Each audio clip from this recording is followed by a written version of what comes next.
Assalamualaikum warahmatullahi wabarakatuh. Alhamdulillahirabbil alamin. Assalatu wassalamu asrofil anbiya'i wal mursalin Muhammadin wa ala alihi washabihi ajmain. Asyhadu an la ilaha illallah wa asyhadu anna Muhammadar Rasulullah. Amma ba'du. Gimana kabarnya? Alhamdulillah. Ya, ketemu dengan saya lagi, sudah pasti kenal ya kalian ya. Yang kelas 9. Kelas 9 ini kalian bab pertama mendapatkan materi tentang pembelahan sel. Jadi ini subbabnya pembelahan sel. Jadi dalam pembelahan sel ini kita membahas tentang pembelahan sel terbagi menjadi dua. Itu apa, tentang apa nanti saya jelaskan. Yang pertama adalah kita lihat dulu. Mengapa sel mengalami pembelahan? Ya. Sel mengalami pembelahan itu karena 3 faktor. Faktor pertama adalah pembelahan sel untuk pertumbuhan, pembelahan sel untuk perbaikan sel itu sendiri, dan yang ketiga pembelahan sel untuk reproduksi. Jadi saya bercerita tentang manusia dulu ya. Pada manusia awalnya itu hanya terdiri hanya ada satu sel. Namun setelah manusia menjadi dewasa, selnya terbagi atau berkembang menjadi 200 triliun sel. Mengapa? Gak usah kaget ya. Manusia awalnya hanya terdiri dari satu sel yang berasal dari sel laki-laki, manusia laki-laki, dan kemudian berkembang menjadi triliunan sel. Tepatnya ya, jadi pertama jadi satu, berkembang menjadi banyak sel sampai triliunan. Ini kenapa mengalami pembelahan sel. Jadi sel itu berkembang dari satu menjadi triliunan, dan faktornya ada 3 itu tadi, pembelahan sel yang untuk pertumbuhan, pembelahan sel untuk perbaikan itu sel itu sendiri, dan pembelahan sel untuk reproduksi. Jadi saya jelaskan dulu sekarang. Yang pertama, pembelahan sel untuk pertumbuhan.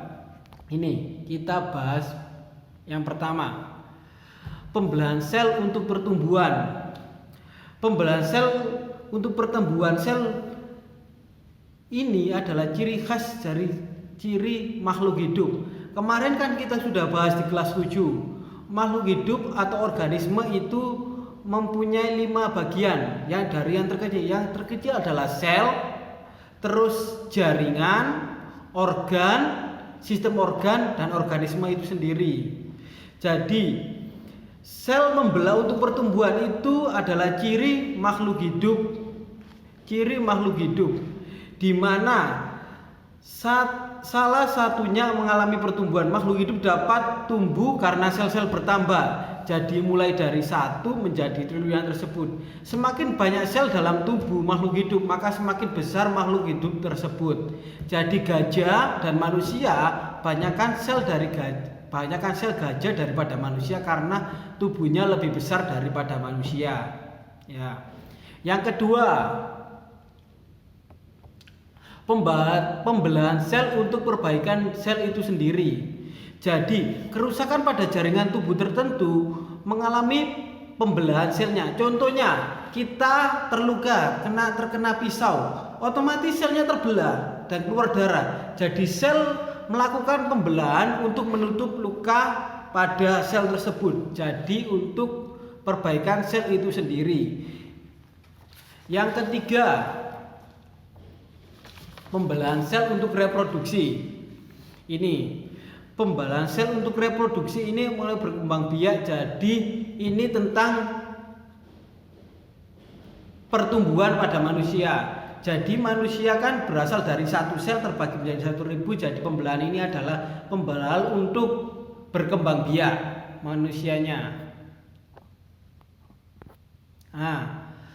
Pembelahan sel terjadi pada tubuh terbagi menjadi 2, yaitu pembelahan mitosis dan pembelahan meiosis. Ingat-ingat ya, ada 2, pembelahan mitosis dan pembelahan mitosis. Kita pelajari yang pembelahan mitosis dulu. Pembelahan mitosis berlangsung secara berkesinambungan, terdiri dari 4 fase. Sebelum kita masuk ke fase-fasenya, kita bahas dulu pembelahan mitosis itu pembelahan apa? Pembelahan mitosis terjadi pada sel-sel tubuh makhluk hidup. Ciri pembelahan mitosis adalah sel anak yang dihasilkan mempunyai kromosom yang jumlah kromosomnya itu adalah sama dengan induknya. Jadi kromosom induk itu sama dengan kromosom anaknya, itu adalah ciri khas dari pembelahan mitosis. Untuk lebih jelasnya nanti saya kirimi PDF, kalian bisa baca di PDF itu. Pembelahan mitosis itu adalah mempunyai 4 fase, yaitu profase. Profase adalah membran sel yang rusak berganti. Jadi ini adalah fase yang pertama. Kemudian metafase, kromosom berjejer dalam bidang pembelahan. Yang ketiga anafase, yang terakhir ada telofase. Nanti lebih jelasnya kalian bisa lihat di PDF saja. Yang kedua, pembelahan meiosis. Pembelahan meiosis berlangsung dalam 2 tingkat. Saya jelaskan secara singkat aja pembelahan meiosis ini ya. Bedanya dengan mitosis sama meiosis.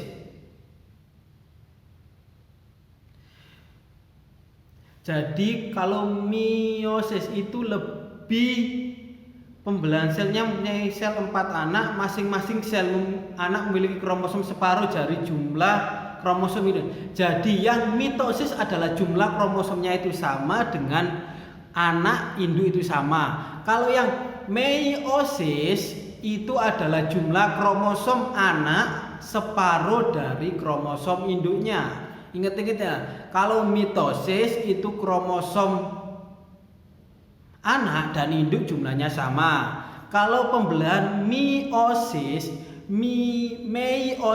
itu adalah jumlah kromosom anak separuh dari jumlah kromosom induk, bedanya itu secara garis besar. Dan pembelahan ini berlangsung dari 2 tingkat, yaitu meiosis 1 sama meiosis 2.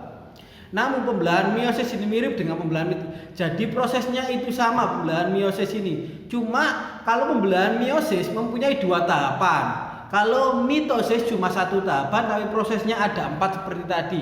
Profase, metafase, dan anafase, dan telofase. Tapi kalau meiosis mempunyai 2 tahapan berbeda.